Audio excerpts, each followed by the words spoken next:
Right comes from politicsdoneright.com, publishers of How to Make America Utopia, Take Away the Economy from Those Who Rigged It, As I See It, Class Warfare, The Only Resort to Right-Wing Doom, It's Worth It, How to Talk to Your Right-Wing Relatives, Friends, and Neighbors, and other books written by Egberto Willis.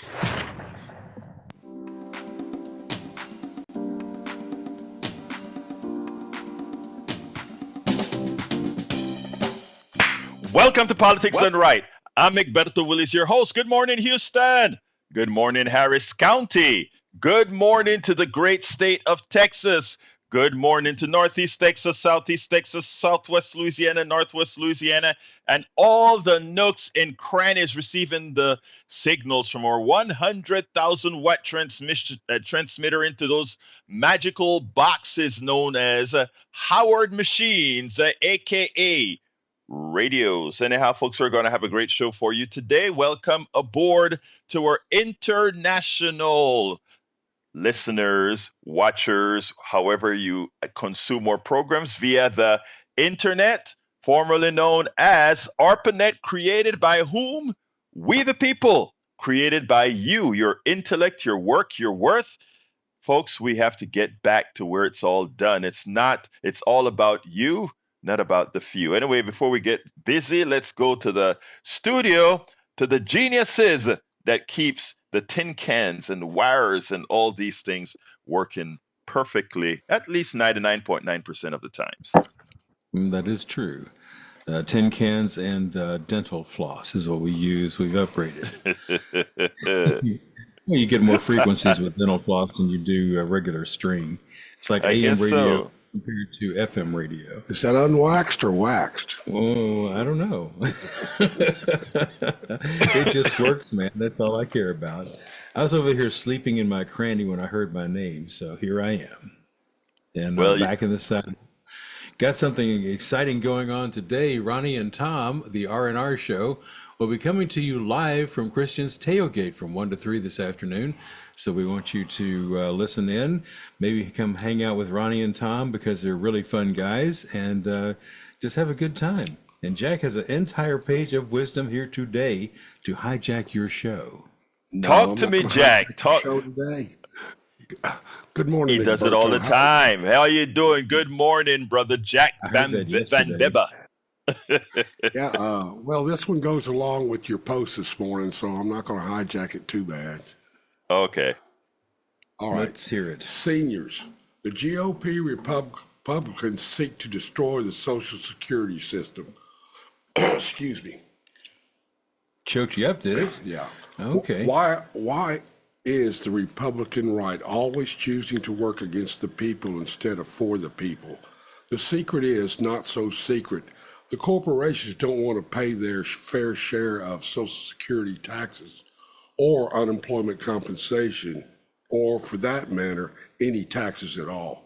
The GOP Republican politicians are all too happy to cheat seniors out of their Social Security benefits to benefit the corporations as they seek to destroy and undermine all social support for the people, the poor, the working poor, and yes, the middle class too. So seniors, get out and vote against the corporate-owned politicians that are attempting to take Social Security benefits from you, the people. Period. You can bet I'm going to be voting. I'm voting against them. No, yeah. I'm not voting. And, I'm actually not voting for anyone. I'm voting against certain parties. That's sad. This is the way it's been in the past couple of elections. When they ran the current Republican candidate and Hillary Clinton, I voted third party because I couldn't vote for either one of them. I thought, oh my God, this is the worst choices. Then next we had even more worse choices, and now they're slightly better, but I'm still voting against the Republican Party candidate. I'm going to use my vote to vote against someone, not for someone. Let me tell you something, guys. We have to reach a point. Where we do the primaries correctly and start voting for someone. It is so important that we start doing these things. But anyway, before we get busy, John Carter is in the house in the chat, and he says, "Good morning, Egberto and Neil." And you guys, it's Thursday, so you all know which Neil John Carter is talking about. It's the one and only founder of the Houston Democracy Project, HoustonDemocracyProject.com. El Señor Neil Aquino. Welcome to Politics Done Right on Thursday, my brother. How Great. you doing? Great. Thank you. Thank you, studio. Thank you. John Carter is president of the Humble Democrats and Humble Democrats. You can go Humble Democrats. They have a carpool canvas, which has been a thing this year on Saturdays and Sundays. To eliminate some of the heat and make some of the going between houses easier, someone drives, so they need a driver. Humble Democrats, and that has been I think a concession to the heat. You've seen multiple Democratic clubs do their door-to-door canvassing that way this year. John also is out frequently on his own, I believe.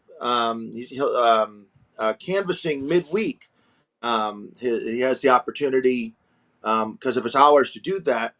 And you can actually go to the website of the Harris County Democratic Party, and they have a list of candidates whom are actually knocking doors.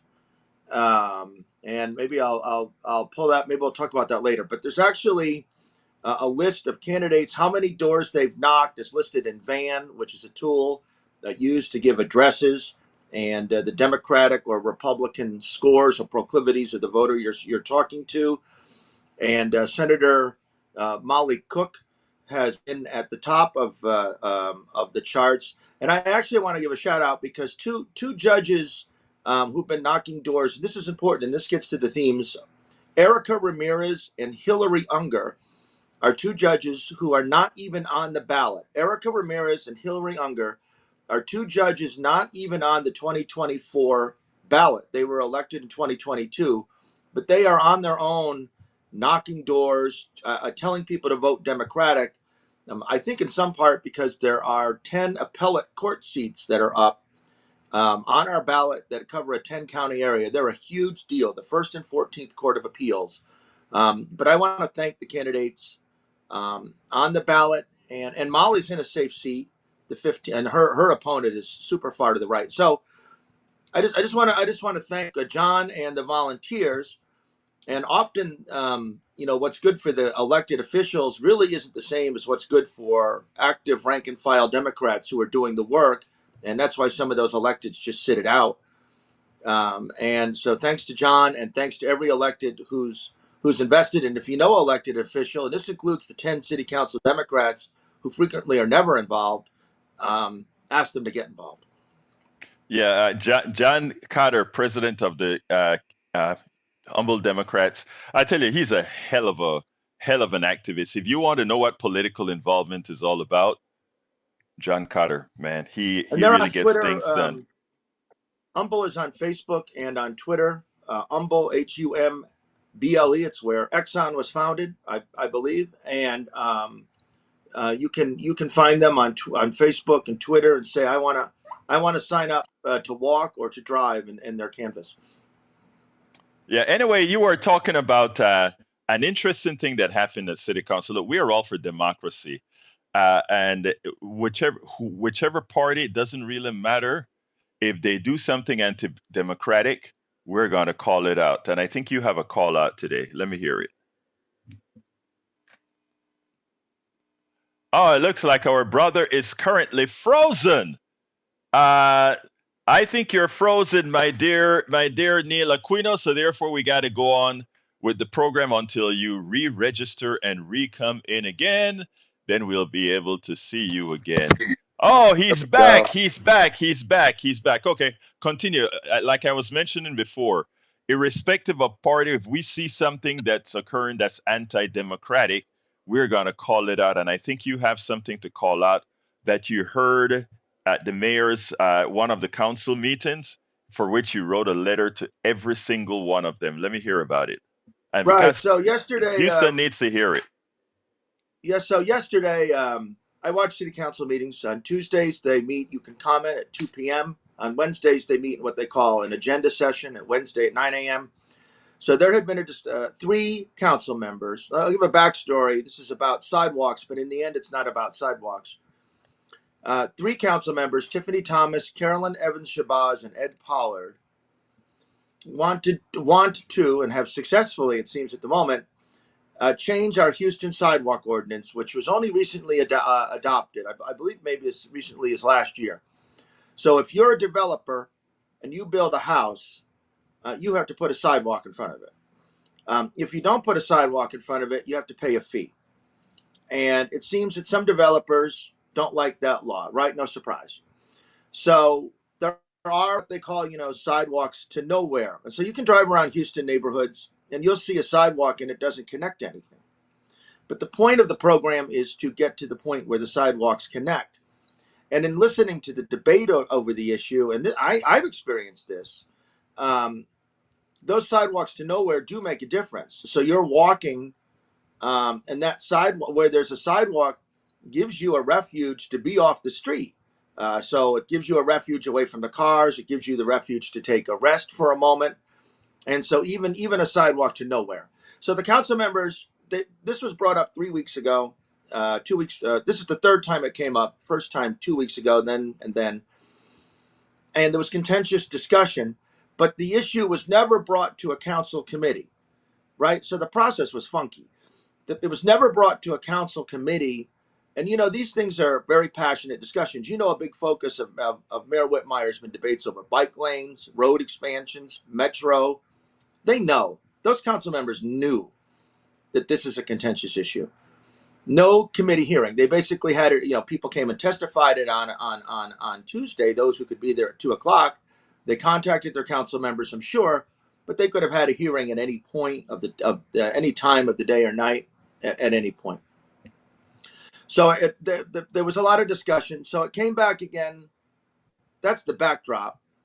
And I oppose the changes. It's a little bit outside what the Houston Democracy Project talks about, but I oppose the changes. I want there to be sidewalks. So yesterday, they had further discussion, and Mayor Whitmire wrote a memo.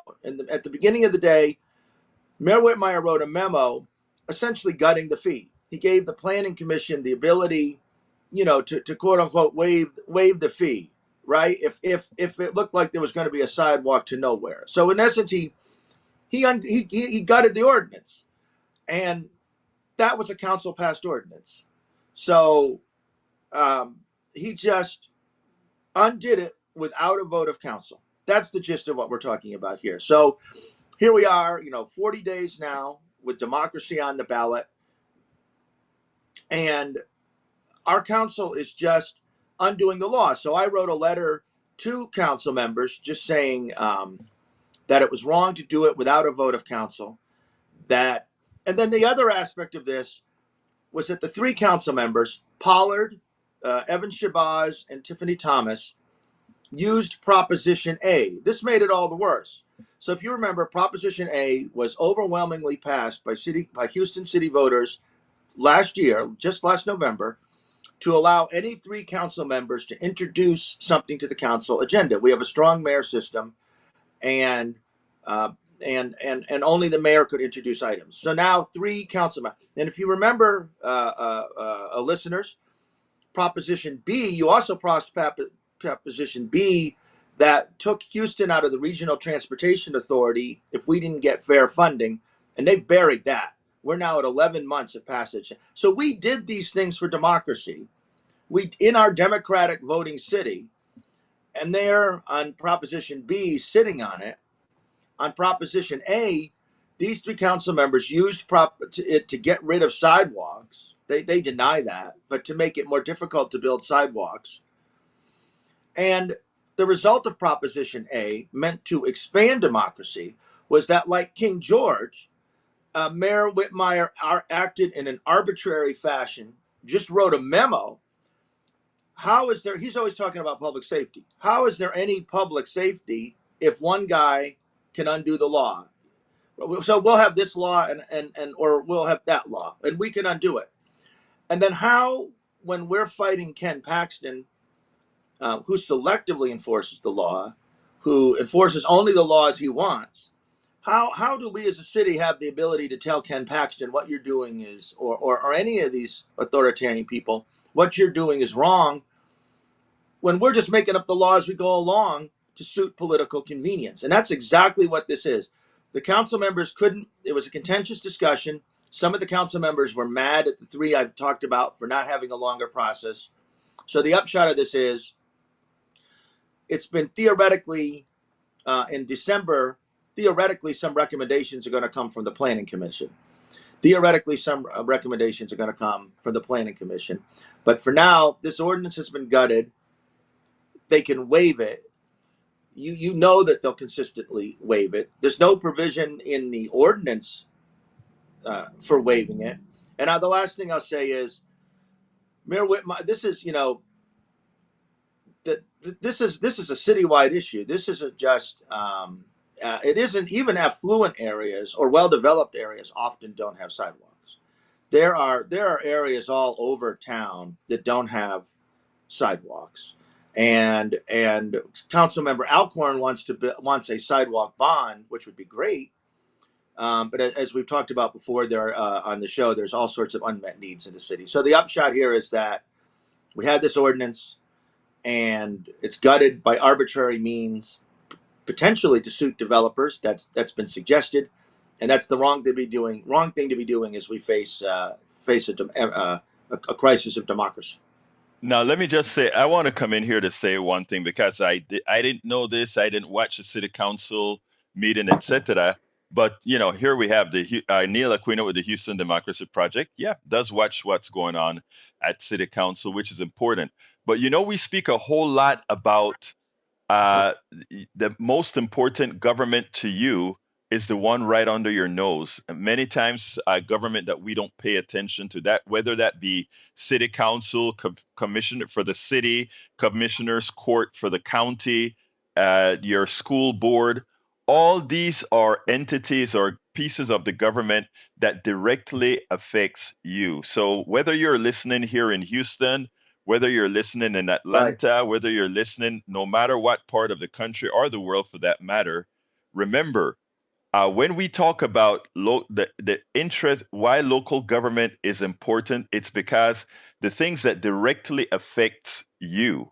Neil is talking about sidewalks today. As you're driving around Houston, or you're biking around Houston, or you walking around Houston, and you get to certain neighborhoods and you don't have sidewalks. My neighborhood, there's no sidewalks at all in my Right. particular subdivision. Okay. Right. And what's the reason for that? Again, local laws didn't demand that, which would be great. Over here, we have the kids walking in the streets. It's a Right. danger, because there's no sidewalk, so people walk in the streets.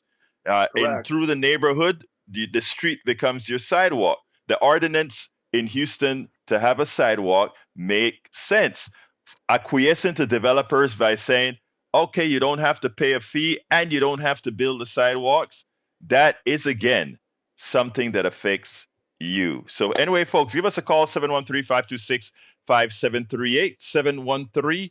713-526-5738 is the number. I'm taking calls whenever you do call. The other thing, go ahead. Mayor Whitmire has some funky conceptions of public safety.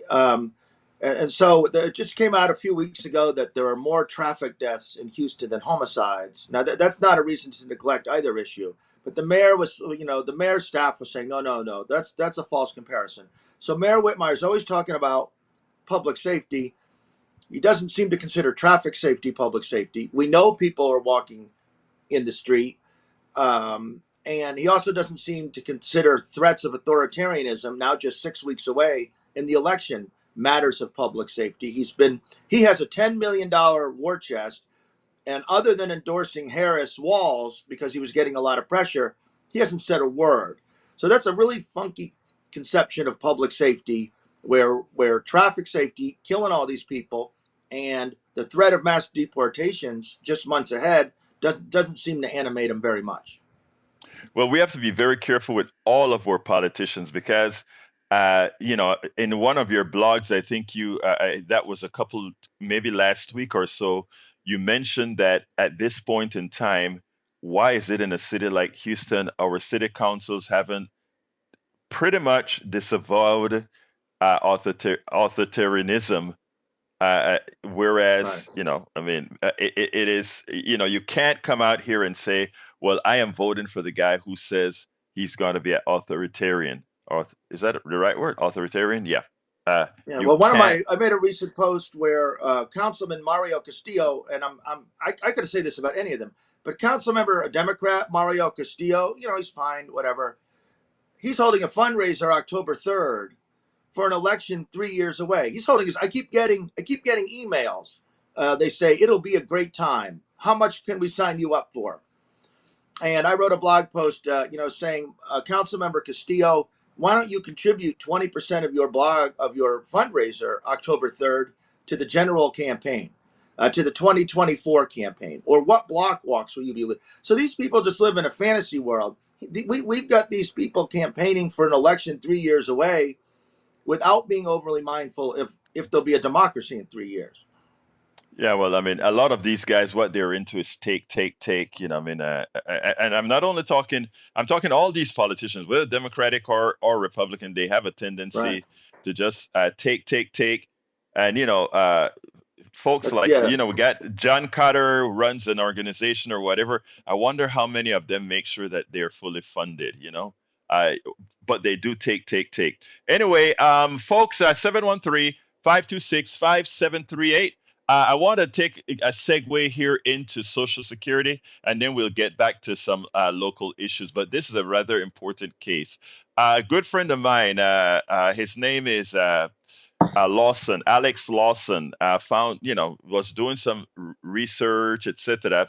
And he had something to say. The CBO GOP Social Security plan would cut benefits by thousands, not extend solvency. Look, Social Security, and this is an article in Common Dreams that I found that I had to get out there for people to think. I want all of you to think of your vote. Think about the policies that people say they're going to pass.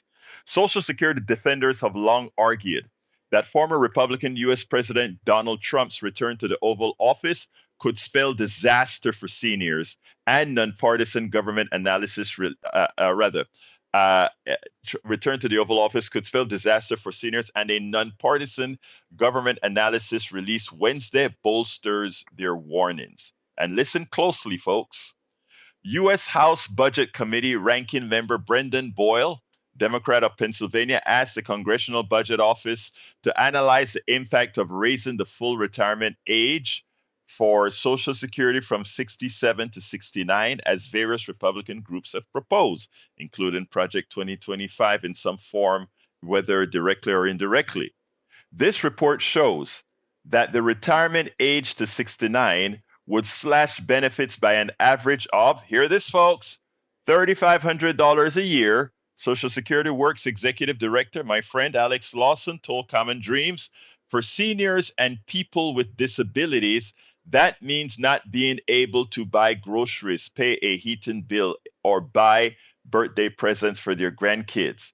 This cruel benefit cut would hit those who claim benefits early, largely people who work on their feet, not those who work in offices, the hardest, Lawson noted. Even worse, it is only one of the benefit cuts that Republicans are backing. Their goal is to destroy our Social Security system. As CBO Director Philip L. Swagel wrote to Boyle, all people affected by such an increase in the FRA, the FRA is the full retirement age, affected by the full retirement age, would receive the same monthly benefit for a shorter period of time.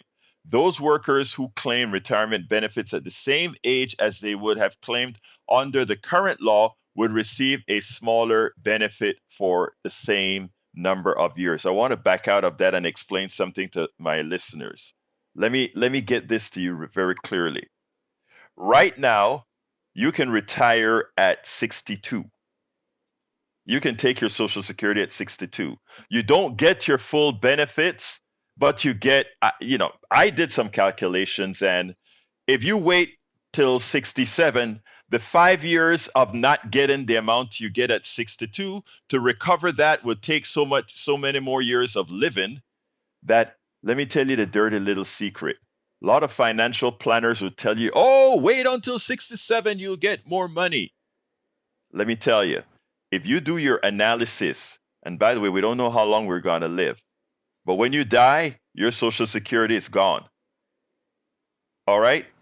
So I did some personal calculations, and I figured out somebody in my situation would be ahead collecting Social Security at 62 when you do the analysis of future value of money plus what you would have collected over the 5 year waiting for 5 years.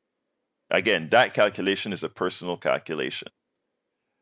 But the evil within just moving those 2 years, what it does is it takes 2 years off of a full retirement benefit that you would get, reduce the amount that you because you're working more, that you would ultimately pay in, and screw you, it's a tax increase by a different name.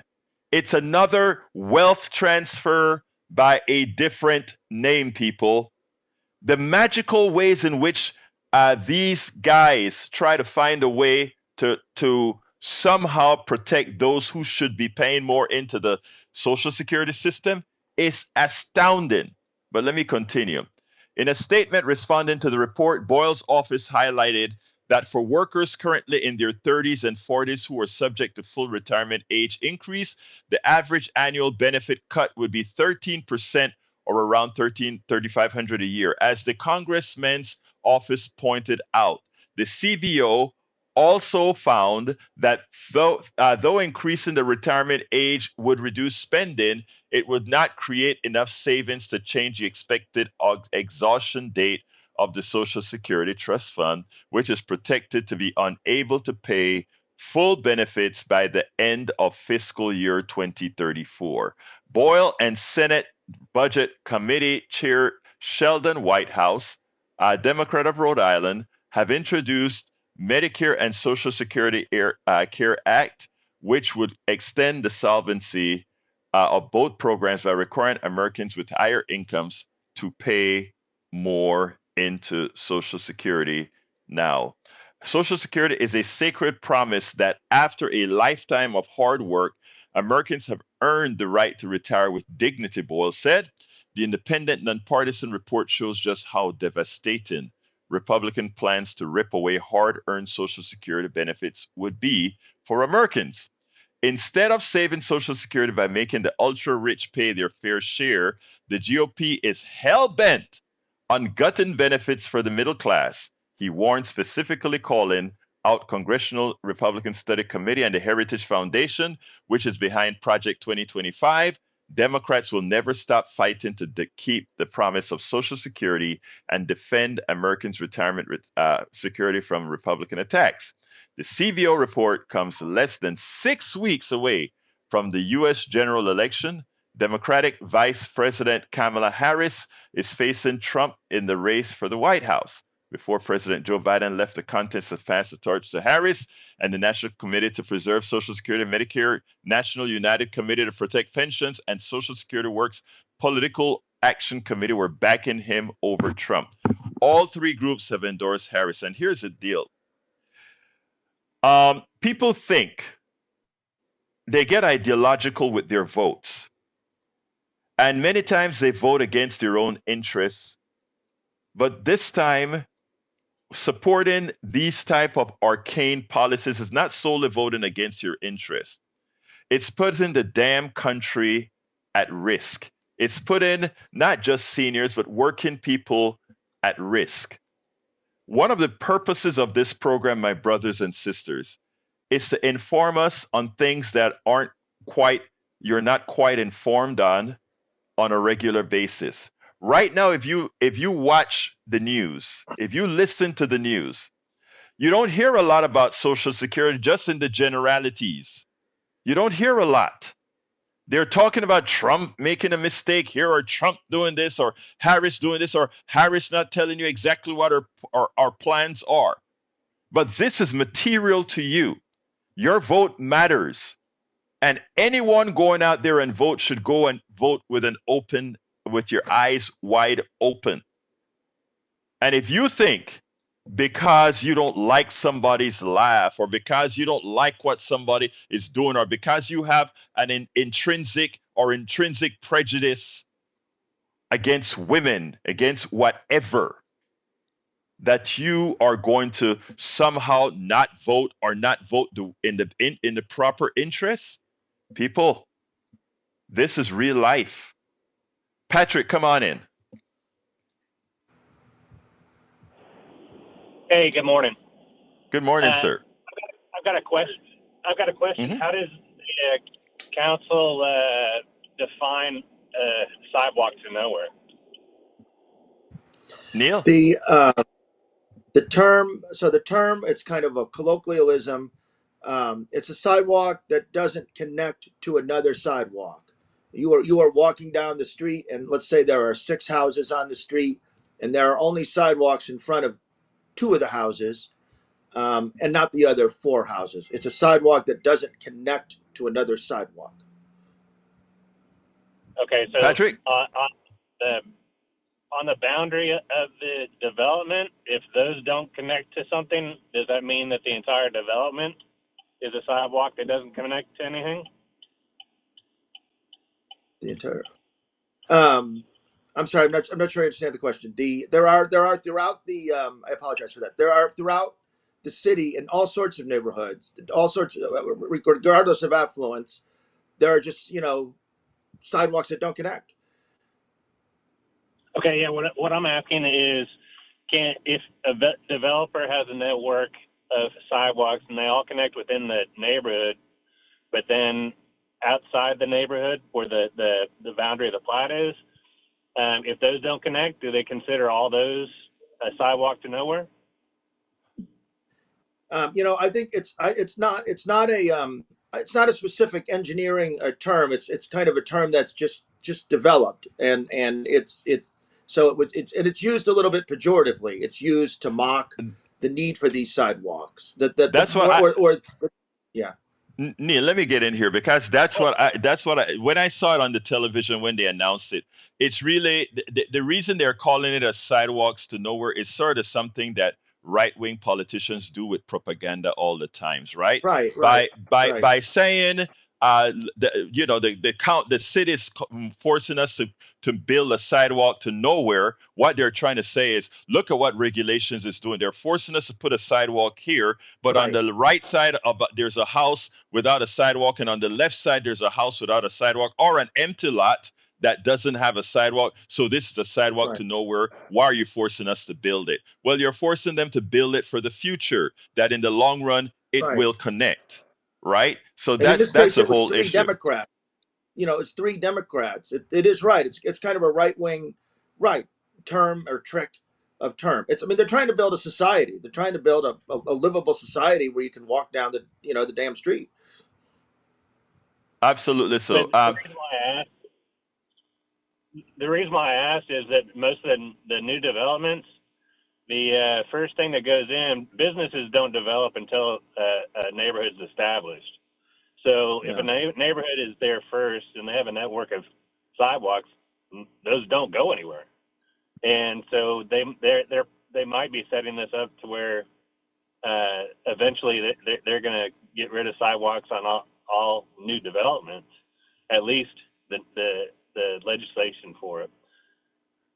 Well, that would be a big mistake. Again, like Neil was saying before, they use that term sidewalk to nowhere as a pejorative. In other words, to make people believe that that we're asking developers wrongly to put in something that needs to be there, and also asking them to fund something that needs to be there. Go ahead, Neil. Yeah, let me run with what their motive may be. This has been a big dispute of Mayor Whitmire's term. Get rid of bike lanes, expand roads, not really care about sidewalks. And the mayor will use these demagogic points. He'll say, you in the Heights have an 8 foot sidewalk while they don't have a sidewalk at all, in Denver Harbor. It's a demagogue. It's you know what? Then fund the sidewalk in Denver Harbor. It's not that the Heights has an 8 foot sidewalk. And of course, and he keeps using that example. But of course, there's plenty of areas in the Heights without sidewalks, residential streets. Look, I'm in Kingwood. That's My crazy. neighborhood, like I said, have no sidewalks, and it's a Right. hazard. It's a hazard because people walk in the streets or they have to walk in your lawn. I mean, it makes Right. no sense. Anything else, Patrick? No, I was just curious. Thank you. Thank I you. hope I've answered it. I mean, that they seem. I mean, I think a vision is that they don't care about sidewalks and don't build sidewalks. Exactly. Harry, come on in. Good morning, Neil. Good morning, Magic Jack. Good morning, Morning. Howard. And good morning, Humberto Willis. Well, let's just hope that with this election that you're able to vote in people out of that legislature that don't want sidewalks. So Humberto Willis's neighborhood, they can get the right people in there so they can and get the contracts in place so they can build sidewalks so that kids won't be run over by cars, and they can, have a place to walk where they can walk to a library, they can walk to a park, and it be safe because that just doesn't make any sense. Other things I wanted to talk about. One of them was the Social Security. Well, I told this story before about I saw this years ago, Ted Koppel's Nightline. And this old man, he called him. Well, he was talking about wait a minute to a young guy who didn't want to pay into the Social Security system. So it seems to me these Republicans, as Humberto eloquently put, they want to destroy Social Security, and neoliberals do too. They don't want the rich to pay their fair share. They want the wait a minutes to die off. Doesn't matter if you're an independent Republican or a Democrat, and they don't want any new wait a minutes. The other thing I want to talk about is what I heard on Democracy Now! And I'm very concerned about this. As Dr. John and Mike talked on their show, you talked yesterday, Kamala Harris has a Middle East problem with Hezbollah and Hamas and all that because that war has expanded into Hezbollah and into Lebanon, I should say, against Hezbollah and Israel. And what I'm concerned about is Dr. Jill Stein in these battleground states has 40% and is leading in these battleground states. And her running mate was saying it was with her that, look, the Muslim vote is gone. And I know Tag, who regularly calls in here, he said there's certain counties, I think he said yesterday, that will still vote Democrat. But it is concerning that there are in Michigan and in Georgia and some of these other swing states that if they don't call for a permanent ceasefire or an arms embargo, as Amy, when she was interviewing these people, the Muslim vote is gone, and they need those Muslims to vote. Kamala needs those people to vote for her, because if they vote for Jill Stein, that's going to hurt Harris, because I believe Trump is polling at 18% in those swing states with Muslim voters, and Kamala's polling at 12%, and it went from 86% 4 years ago when Joe Biden proposed to get rid of that stupid ban that Trump had in place, a ban on all Muslims. So, Kamala needs to meet with Dr. Jill Stein, and that's very concerning, because if she doesn't win those swing states, as we know, she's not going to be president. So Okay, let me answer that. I want to answer a few things, okay? And I want to tell the entire audience, first of all, you know how I speak out against what the genocide that's occurring in Gaza, the genocide that is starting to occur in where the ADF is really destroying a whole lot of buildings, killing innocent people in Lebanon. I've spoken out against that. Kamala Harris, I'm going to put it bluntly. based on the demagoguery that occurs in the United States, based on the effectiveness of AIPAC, which is which is that political arm I call of the Israeli government interfering in American politics. But they got rid of two of our progressive heroes. Based on the effectiveness of AIPAC and the lack of time that we have, because again, if Harris goes ahead and makes the wrong move and says the wrong thing with Israel, AIPAC is going to, these are statements of fact. AIPAC is going to come in. You're right. And because in general, our population is a low information population, before one gets a chance to correct what the misinformation that's going to be put out by AIPAC, you lose an election. So what I'm telling Right. people out there is we all need to grow up, especially progressives who are thinking people need to grow up. And some people get offended when I say that. But if you're an Arab American and you say, I'm going to hold Kamala responsible for XYZ not saying XYZ about Israel. And whether you vote for, you don't vote at all, or you vote for Stein, or you vote for somebody else, and that opens the door for Trump to come in. And if you think because you feel better that you didn't support somebody that was 100% aligned with you, you didn't support them, that you're doing, the only person you're damaging really is yourself. The only persons you're because I tell you something. When somebody called me and said, I said, my sister, in an interview I did with my own sister, who is a MAGA supporter. I pointed out, I said this: neither Kamala Harris, nor Donald Trump, nor Stein, nor any one of these guys care personally about you. So when all of them lose or win, their lives go on. Kamala will still be rich. Trump will still be in trouble and rich. Stein will still be rich, because all we have run is a bunch of rich people. Okay? Right. And while your vote can materially affect your life, none of those rich peoples that are running, the only person's life that gets affected is Donald Trump, because if he doesn't win, he's going to jail.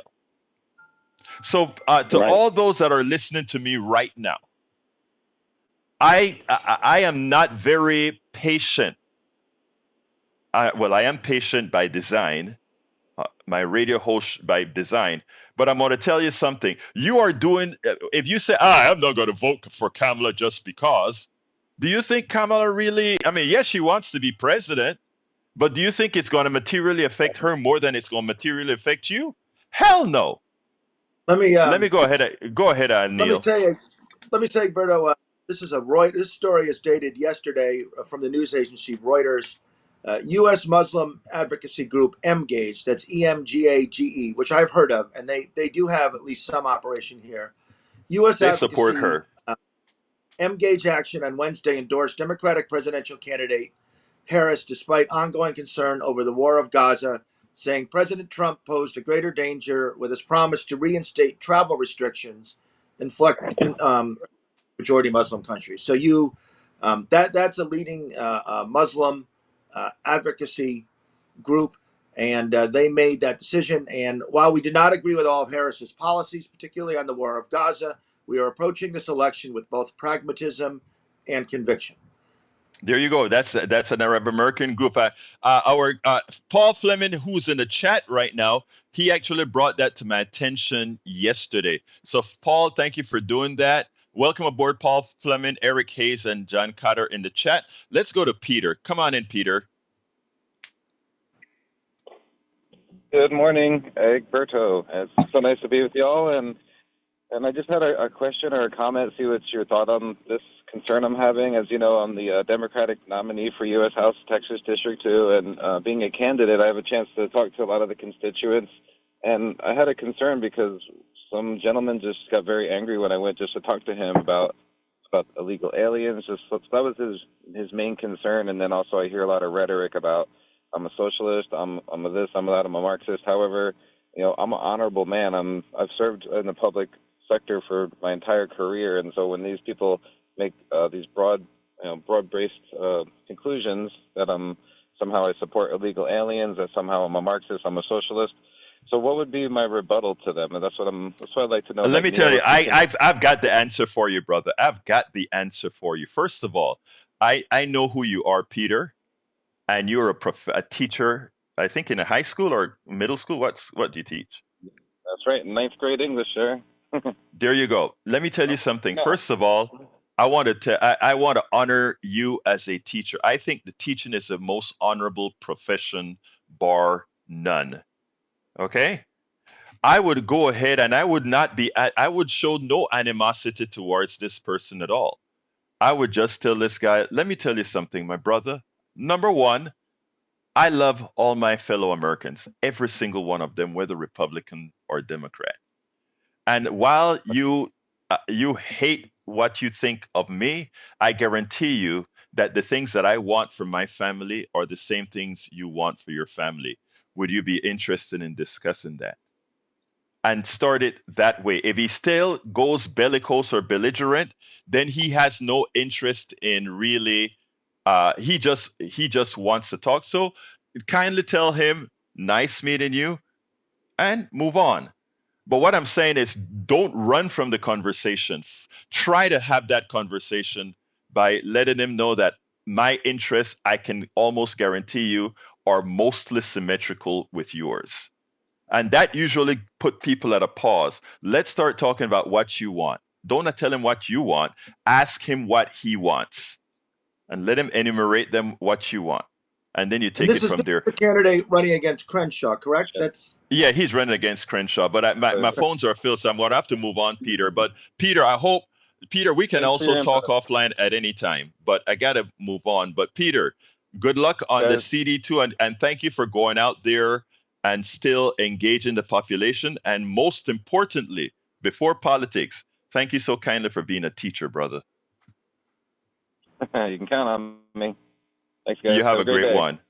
All right, let's go to Jacobo. Hey, Jacob, come on in, my brother. Yes, sir.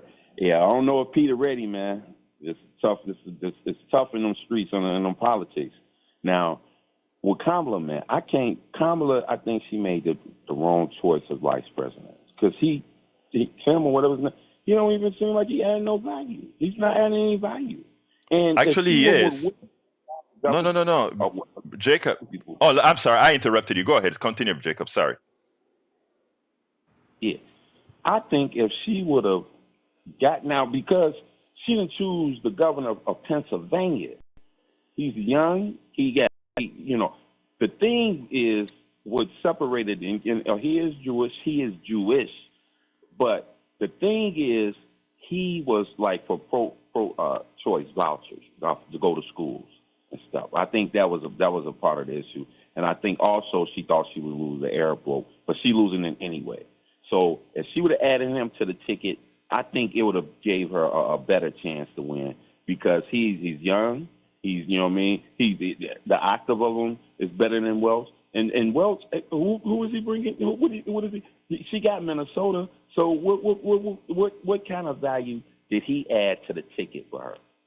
All right, let me answer that now because I disagree with you, and let me tell you why I disagree with you. I love Walz, and all of us progressives, we were hoping, we didn't want Shapiro. Now, let me give you the carnal part about our country.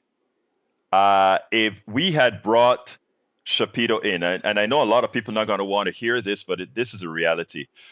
Donald Trump, the racist that he is, would have said, I told you that the country is being taken over by those others. Now we have a black Indian president and a Jewish vice president. Where is WASP? You don't get the dynamics of the country. That is the first thing they would have said. We have a Jew, black, Indian running this executive. That is not look, you're not a racist, and most of the people that are listening to my show, great people. But my God, would that be a great commercial in the in a lot of places for it that, oh my God, Jew, black, Indian. Oh my God. So that's the first thing. Now, what I love about Walls is a genuine guy. And not only is Walls a genuine guy, the folksy guy that he is, he brings a lot of comfort to the ticket. And I've seen that in Michigan. I've seen that in Wisconsin. I've seen that in Georgia. I love the guy. So that's my opinion on that one, brother Jacob. But I got to move on, brother Jacob, to Jake. Come on in, Jake. This, I'm. Did I lose you? Yeah, you're here, Did Jake. I lose you? Okay, thank you. Back to two earlier topics very quickly: sidewalks and Social Security. I bought this house in this neighborhood in 1987, and one of the selling points for me was it was a small neighborhood, about 215 houses, no sidewalks, people walking in the streets, not a lot of traffic. I've been living here since 1987. That's 37 years. No accidents that I know of, other than I lost one dog. Sidewalk wouldn't have saved that dog because he ran into the street. But nobody's been run over in this neighborhood. People walking the streets. Do you live in the city limits? Do you live in the city limits, sir? Yes. Yeah. Yes, I do. Okay, well, Okay. Jake, thank you very much, my brother. I look, I like sidewalks, but sometimes again, that's a personal preference. You know, I think sidewalks are safer. Go ahead, Neil, real very quick. quickly to Jake's point, very quickly, that they said that people don't, that not every homeowner and everyone wants sidewalks. It's not my vision of a city. There are perfectly good, excellent people who don't want them. That's truthful. All right, let's go to Johnny. Come on in, Johnny. I liked your advice that you gave to candidate Peter. It's so simple but genius at the same time. My one question is, Crenshaw, is he the guy with the eye patch who jumped out of the back of a military airplane for a Yes, that's Crenshaw. Yeah. So if I were Peter, I would point out in my campaigns, imagine, if you will, dear voter, Barack Obama or Tim Walz dressed up with an eye patch jumping out of the back of an airplane. Who's he talking to? He's talking to 12-year-olds who will be of voting age in 6 years. He's not acting like an adult. He's no more adult than Donald Trump. I rest my case. Thank you, my brother. Let's go to Brian. By the way, Nancy Salayabatora gave an interesting point, and she says people in wheelchairs need sidewalks. So again, It's a thing about you think about people, and you think about not just it's a society thing. Thank you for that one, Nancy. All right, let's go to Brian. Let's go to Brian. Okay, well, first off, this is the first time I've ever complained to another caller. Hey, Johnny, Crenshaw was a U.S. Navy SEAL. He fought against terrorism. You need to look something up before you insult someone. Now, the other thing is, you keep calling Donald Trump a racist.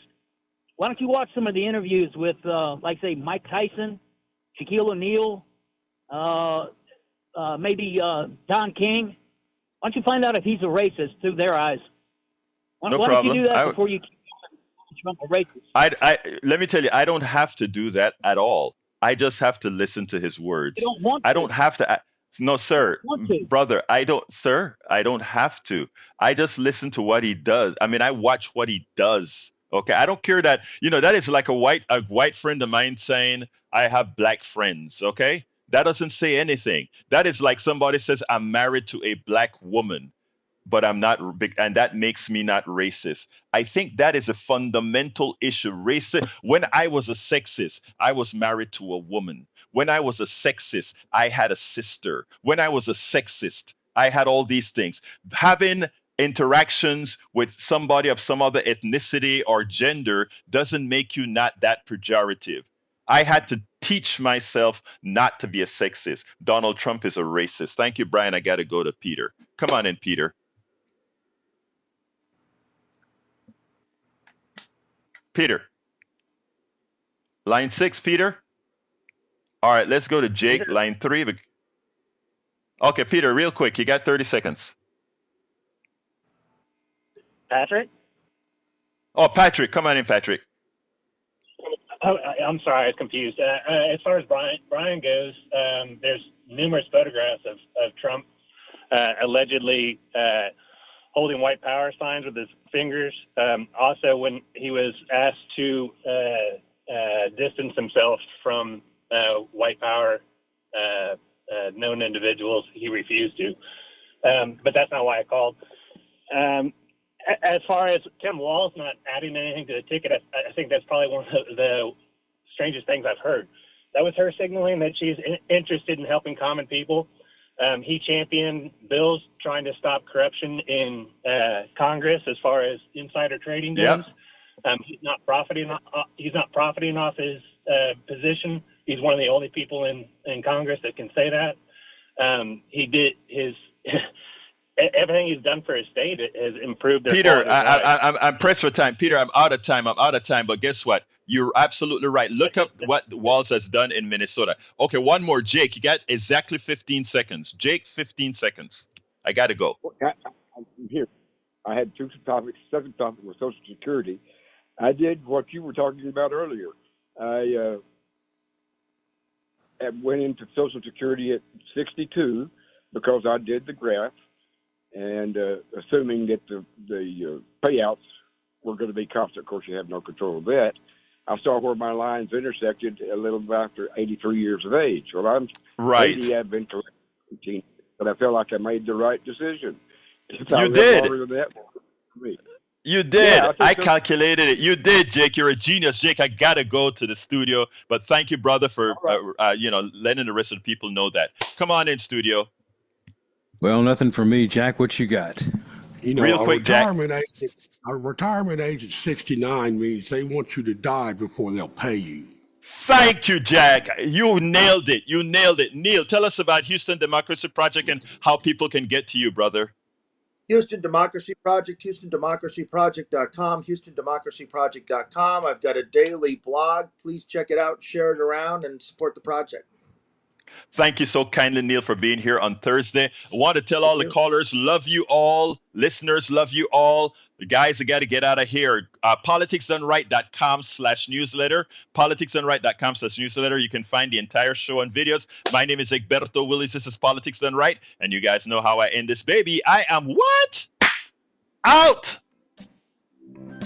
You're listening to the American Democracy Minute, keeping your government buy-in for the people. GOP challenges to state laws allowing the counting of properly posted